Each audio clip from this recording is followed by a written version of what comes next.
Today, let's learn about the colorful history of the Ventura cruise ship. She's had a lot of high-profile incidents, but she's still cruising along. Hi, I'm Kimberly from Kimberly Cruises, and our channel is about everything cruising. This video is a requested topic from one of our subscribers. As Winnie the Pooh would say, today was a difficult day, and the Ventura would have several of them. The Ventura's origin story starts in Monfalcone, Italy in 2006 at the Fincantieri shipyard. She was one of the largest ships built for the British market at that time. The Ventura can accommodate 3,192 passengers, touts 14 decks, 5 pools, and 60% private balconies.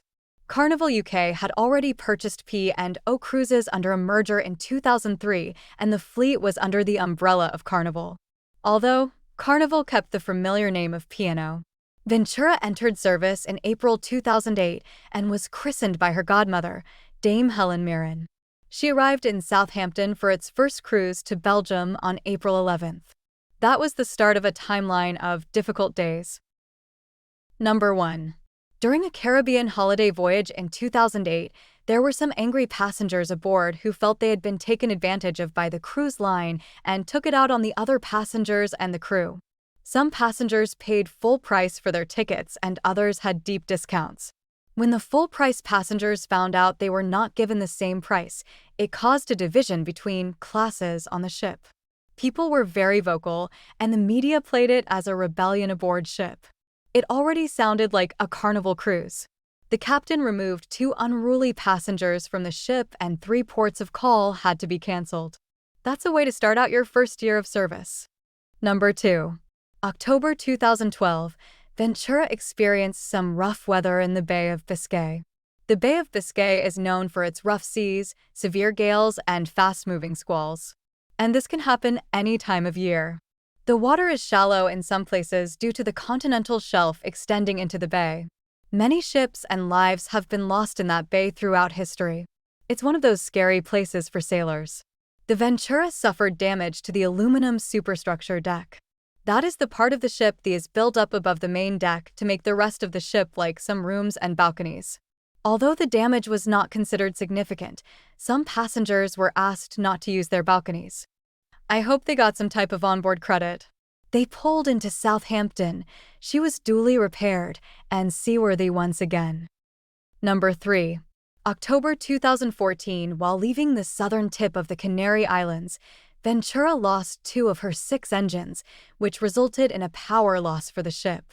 This is a nightmare for a captain because without power you are at the mercy of the sea. This was the second time within 2 weeks that the ship lost power. Fortunately, they got the generator going again and restored the engines around an hour later and resumed their itinerary. However, this would not be the last of her propulsion problems. Number 4. September 2018, Ventura was a maritime hero. She was part of a rescue mission off the coast of Gibraltar when she was alerted of 3 men on jet skis ran out of fuel and drifted 100 miles offshore into the Mediterranean Sea. She was able to find them, bring them aboard to safety, and pass them off to the Coast Guard. Number 5. December 2019, Ventura experienced another problem with her propulsion system. This time she lost all 4 of her propulsion converters after a steam leak. She required tugboat assistance to get back to Santa Cruz de Tenerife. Captain Willard shared more about the technical problems with the passengers, which was frankly frightening. He ranked the problem as 9 out of 10. He also stated that 2 pirate tugs pulled up hoping to get salvage rights if the ship was abandoned. That's a scary thought. There was also a fire reported in the restaurant resulting in a crew member being airlifted to a hospital the next morning. As a result of the issues, 600 passengers elected to be flown back to the UK via a charter aircraft. Ventura returned to Southampton for repairs and was put back in service yet again. Number 6. 2020, during the pandemic, the Ventura was moored off Bournemouth and Teignmouth in England. Like several cruise ships and people, she just had to wait out the shutdown. Number 7.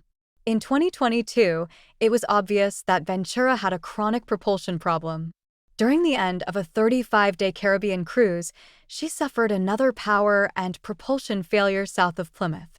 Word is that she drifted for about 30 minutes in the prevailing westerlies. Lighting and power were restored, and she continued to Southampton for her next newsworthy incident. Number 8. June 2022, while in the port of Southampton, passengers' luggage was accidentally dropped into the Solent while a forklift was attempting to unload a cart from the ship. The port crew launched a couple of tender boats to try and reclaim the luggage. However, some were forever lost to the sea. Number 9. May 2024, several hundred passengers and crew became violently sick due to the dreaded norovirus. The delay in boarding for the next cruise was due to deep cleaning of the ship and inspection of the port health officials. That's a cruise to remember for all the wrong reasons and a good time to ask you to wash your hands as much as possible on your cruise. I don't want to paint the MV Ventura as the worst cruise ship ever. That is not true. All ships have issues from time to time. I've even been on a ship that had an electrical fire in the buffet. That won't keep me from cruising or going back on that ship. The Ventura is a beautiful cruise ship and still going strong. Let me know if you've cruised on the MV Ventura and what your experience was on board. Thank you for watching this entire video. Please like and subscribe. Leave a comment or suggestion for another cruise ship highlight. We love making these videos and answering your questions. Until next time, happy cruising!